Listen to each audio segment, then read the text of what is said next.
All right, listeners, I think you know that we are part of the Radiotopia network, which is basically a network built on the idea that you should support the most creative, independent audio makers around.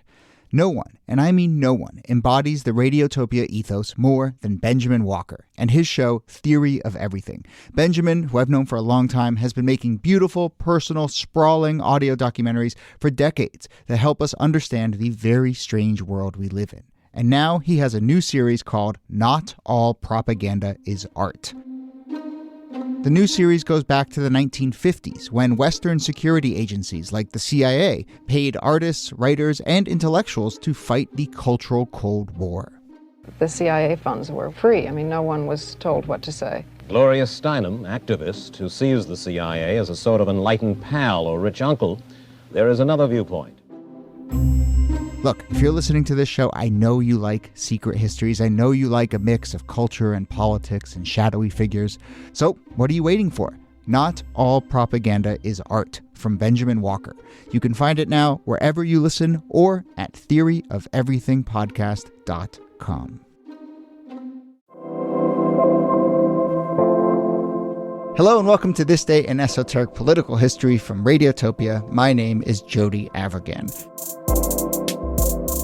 This is the third and final episode in what we are dubbing Partisans Week, a celebration and a look at the new book from our very own Nicole Hemmer of Vanderbilt. The new book is called Partisans. Hopefully you have your copy, or hopefully we are convincing you as we do this to go out and buy a copy. But let's get into it. The third episode, Nicole Hemmer of Vanderbilt, author of Partisans, is here. Hello, Nikki. Hello, Jody. And Kelly Carter-Jackson of Wellesley. Hello there. Hey there. And, to remind people as we're doing this, Nikki has picked 3 stories from her research from her book. Kelly and I don't really know what they're going to be, but we're reacting and bringing our sort of curiosity and so forth to it. And the book, to reset, in case people didn't hear the very first episode, you're looking at the early 90s, some of the seeds of conservative politics that are blossoming today. Is that the right way to frame it? They are bearing fruit. Yes. Bearing strange fruit today. Fruit, yes, exactly, yes. But yeah, and so figures like Pat Buchanan and lots of others. So what you got for us? Yeah, well, I have a story for you from June 1994. And I hope you have a VCR because I have a VHS tape called The Clinton Chronicles. Any chance either of you have heard of this? No. I have, or I think I'm maybe conflating it with the thing that was floating around in 2016. What was it, Clinton Cash? Oh, you are conflating it, but they come from the same font. Some conspiratorial-minded documentary about the Clintons? I mean, on the front cover of the case, it's called An Investigation into the Alleged Criminal Activities of Bill Clinton. So you call it a conspiracy. They call it an investigation. And in fact, if you look at the tape itself, it is put out by Citizens for Honest Government. So it seems very reform-minded, just people wanting to hold the powerful to account. If you flip the VHS tape over, on the back of the cover, it shows, for instance, an image of Hillary Clinton, then the First Lady, with White House counsel Vince Foster. There's a reference on the back to Foster's death. It has the word suicide in quotation marks, suggesting that maybe it wasn't a suicide. No. And then it promises to uncover, quote, the shocking truth that the controlled media and Clintons don't want you to know. What I feel like my in-laws probably do. They at least have the YouTube copy bookmarked somewhere. Well, I'm curious who ended up with copies of this. But quickly, in terms of the timing, what year was this? This is 1994. There will be an updated version a few years later. Sure. But 92 is when obviously Clinton, where does this start to bubble up? Is this a Bill Clinton became president, we need to gin some opposition up thing, or does this have deeper roots? It has slightly deeper roots. So that he certainly had a lot of enemies in Arkansas when he was governor. And he also, Bill Clinton's personal life is not neat as a pin. And so during the 1992 campaign, there were lots of rumors about infidelity, as well as new questions being raised, I think, during the campaign or in the first few months of the administration about a land deal that the Clintons were involved with that would become known as Whitewater. And so there were these investigations that were happening. There were these indications that there had been some wrongdoing or implications that there had been some wrongdoing. But once Clinton becomes president, they become supercharged. And there is constructed an entire apparatus for developing and spreading conspiracy theories about the Clintons. I was going to say, this is just crazy to me because this is pre-YouTube, you know? So having a VHS like this where someone has gone and done all the editing and the production work and the sound to make this film that will be sold in a Blockbuster video or rented by Blockbuster Video or something like that. It really, again, sets the framework for how we see these videos coming out, either on YouTube or TikTok or pick your social media platform today. Like, those are, instead of, you know, passing around VHSs, it's links, you know, but it's the same idea. Yeah. Well, and VCRs and VHS tapes were relatively new media for you to be able to, like, have a VCR in your house and be able to watch these tapes. The 90s are really the height of it, but they hadn't been introduced to American homes that much earlier. 1980s is when they really start to proliferate. Yeah. This is a bit of an aside, and it's like more of a kind of media ecosystem thought, but I think about this exact same thing, Kelly, like that the this is secret information and this had to work its way to me. It's so powerful, right? And is where the kind of conspiratorial thinking, I think, in many ways starts, and it like supercharges it, the very underground thing. And, you know, but like a VHS tape in 1992 or 1994, like, absolutely, like, I think you can convince yourself that, like, I'm tapped into these secret networks that know the real truth. It just baffles me in a sense that kind of thinking and logic still exists in like the social media era where like it's not hard to get it to you. Anyone can just post anything and it'll get to you in seconds. But people still convince themselves that they're tapped into like difficult secret knowledge that took a lot to make its way to me, and that somehow adds to its merit. And I'm just like, no, like you just freaking logged into Twitter and like and someone just wrote whatever the heck they want and it found its way to you. But it's just this very interesting thing that clearly that continues to be a really powerful driver.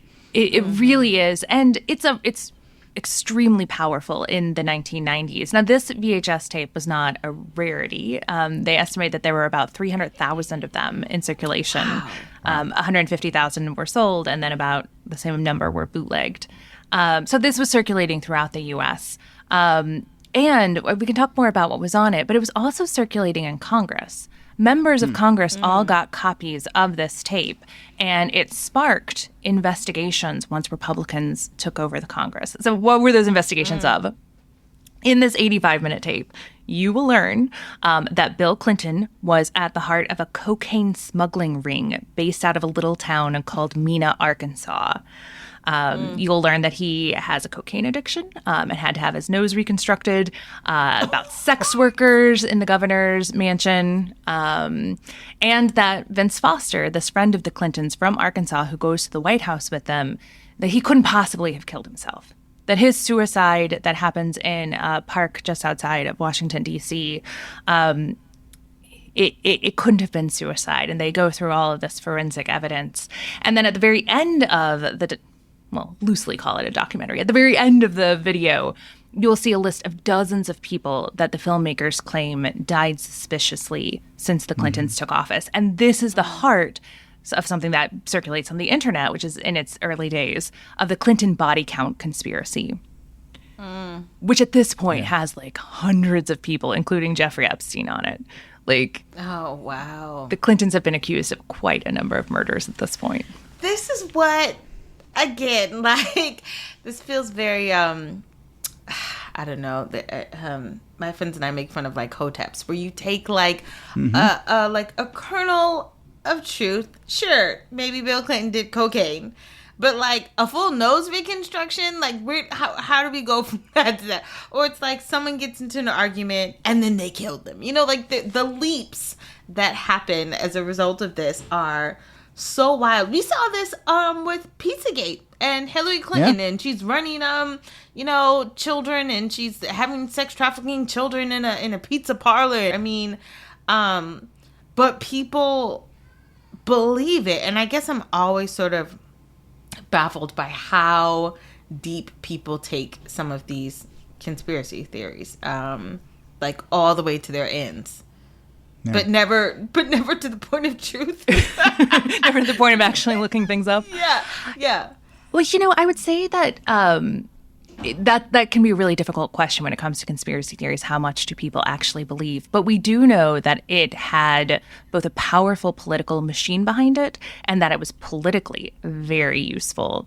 So let me tell you a little bit about the tape itself. It was put out by something called Jeremiah Films, which was headed by a man named Pat Matriciana. Some of his other films include videos on the evils of evolution, the evils of gay people, and the evils of Halloween, which is part of a pagan takeover of the United States. But the film was distributed by and funded by Jerry Falwell. No! Oh, God. Who's Jerry Falwell, Kelly? Oh, man. Isn't he the president of Liberty University? Is it Liberty or... Yeah, there's Oral Roberts. There's Liberty University. Those are the two, largest evangelical Christian universities. And, Jerry Falwell's a mess and a half. Yes, he is. Well, his son now is the most visible mess and a half, but he was the founder of the Moral Majority as well, which was huge during the Reagan era, but then goes defunct in the late 1980s. The one other thing I want to pull out of here, I mentioned that it had circulated in Congress. This Vince Foster conspiracy theory was something that got mentioned in the Wall Street Journal. It was something that Bob Dole, at one point during the 96 campaign, talks about the so-called suicide of Vince Foster. There was a member of Congress, the Indiana Representative Dan Burton, who tells in a speech on the House floor how he reenacted his version of Foster's death in his backyard with a .38 caliber pistol and a melon. What? To show that there's no way that Foster could have shot himself in the way that he did. It's so graphic and it's so lurid and unnecessary. And he even brings one of the guys who was the stars of the film, Larry Nichols, to the Capitol and introduces him to other Republicans to kind of spread this conspiracy. And the House Banking Committee, when it's run by Republicans, spends 2 years and millions of dollars investigating this cocaine conspiracy, and they don't find anything. But it becomes part of the apparatus of the Republican Party, even as it becomes this conspiracy theory circulating all across conservative circles. Wow. And the Foster one, even I remember it. I was, in middle school and high school when that was bubbling up, but I was in D.C. and I just remember that felt like the one that broke through and was sort of sanitized and made its way into the mainstream. I feel like SNL probably did jokes about it, and maybe we'll do an episode about the Vince Foster thing. But two things. One, Kelly, maybe to your point, the strategy or just the effect is throw 1 million of these out there and one will break through, and it's the Vince Foster one that sort of works its way through, and that does the work for you. But also, if you go back and look at the Vince Foster story, it's heartbreaking. And you mentioned all these really things, Nikki, about kind of it's outlandish and it doesn't hold up to scrutiny. It is also completely lacking in empathy, right? And here is someone who was deep friends with the Clintons, who was troubled, who commits suicide. They lose one of their best friends, and then you get these conspiracy theories on top of it, and it's kind of jumping on the most vulnerable moments in a person's life to sort of lodge all these conspiracies. And just to add, he had a wife and small children. Yeah. It was a tragedy for that family. It was a tragedy for the Clintons. And it is treated as a punchline still to this day. You will still hear mentions of Vince Foster alongside Jeffrey Epstein today. Yeah. That's so unfortunate.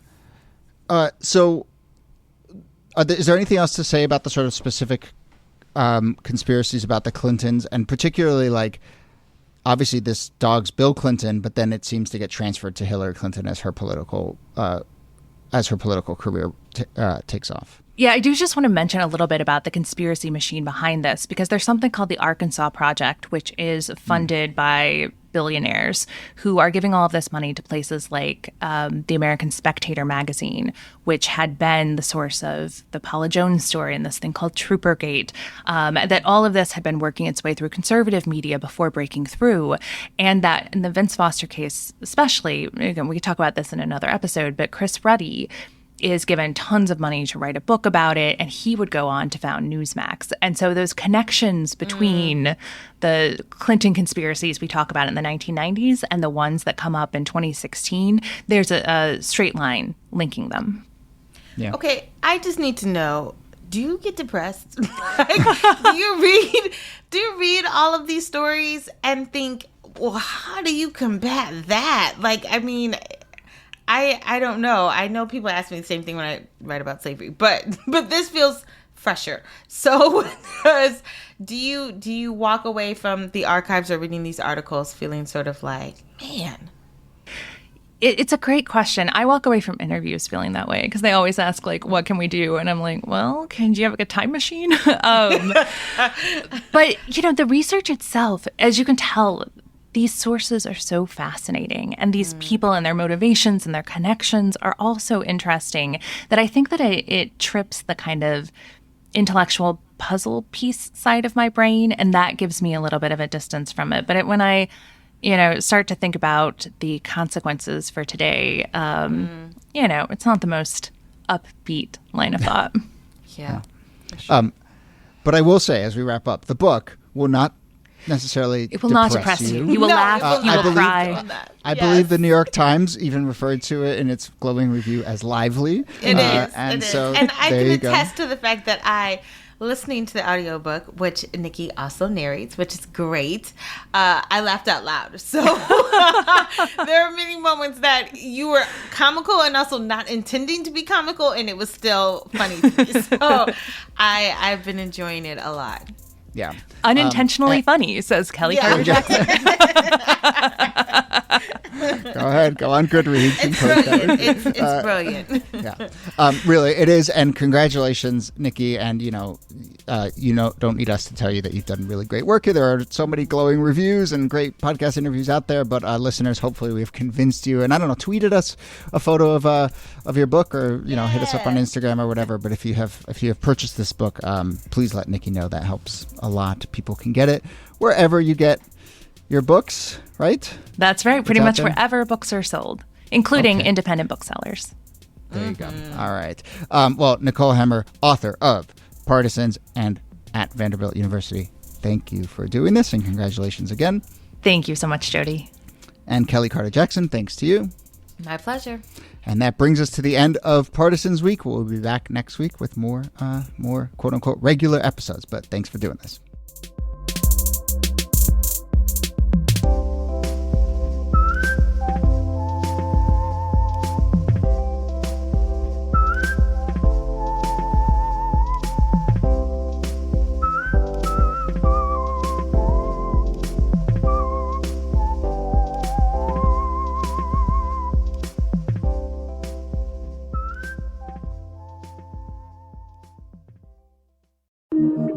Radiotopia from PRX.